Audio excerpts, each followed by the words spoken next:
ontem faleceu o ditador peruano Alberto Fujimori, um dos personagens mais nocivos da história da América Latina. Morreu aos 86 anos, Legiane, e ele tinha saído da prisão depois de um indulto concedido pela Dina Boluarte, presidenta do Peru, e ele estava dizendo que ele queria concorrer à eleição, que ele queria se candidatar. Ele sempre lançava, quando estava preso, a filha, a Keiko Fujimori. Né? O que você diria sobre o Alberto Fujimori, Legiane? Bom, ele é um representante do fascismo peruano, né? Ele endureceu, Léo, quer dizer, ele ficou mais ainda de extrema-direita, mais fascista ainda, porque houve um período do governo dele onde o Sendero Luminoso, né? Sendero é caminho, né?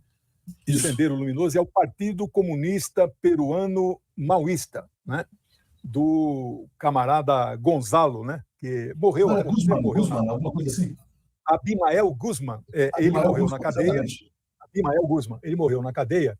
E eu me lembro muito bem, existe uma consultoria nos Estados Unidos muito famosa, a Rand Corporation, onde aquele que escreveu lá O Fim da História e O Último Homem, já vou lembrar o nome dele daqui a pouco, aquele sociólogo colega meu, isso, Fukuyama, Francis Fukuyama, né?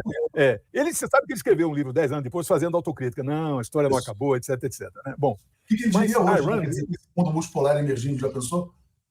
Pois é, então. Ele que vaticinou o fim da soberania nacional, o fim dos estados nacionais, ele fez autocrítica, escreveu um livro 10 anos depois, mudando toda a opinião, né?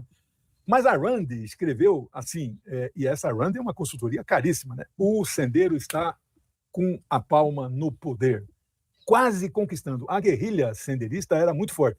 Aí, entendendo isso, o Fujimori faz um fechamento, né, um endurecimento. Ele foi eleito, né? A gente fala ditador, mas ele eleito. Ditadores são eleitos. Hitler foi eleito, né? E Trump eleito, o Bolsonaro foi eleito com voto do povo, né?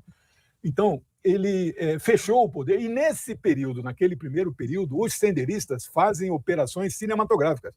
Eles chegam a tomar o Congresso Nacional inteirinho. E é uma operação, não morre ninguém, inclusive, né? São operações... Na Nicarágua houve uma coisa parecida como essa durante uns meses antes de 79, né, de julho, que é a Revolução Sandinista lá em 19, né? Então, a gente diz que não deve, né, comemorar a morte, etc, etc. Este aí nós devemos comemorar efusivamente. É um fascista, pinochetista, né? Eu não acredito em inferno, né, mas o inferno está em festa lá, né? Reagan e tantas gente malvadas estão aí recebendo essa figura. E deixou a filha, né? A Keiko quase ganha a eleição, viu, Léo? Você viu lá do professor, que, coitado, foi golpeado, né?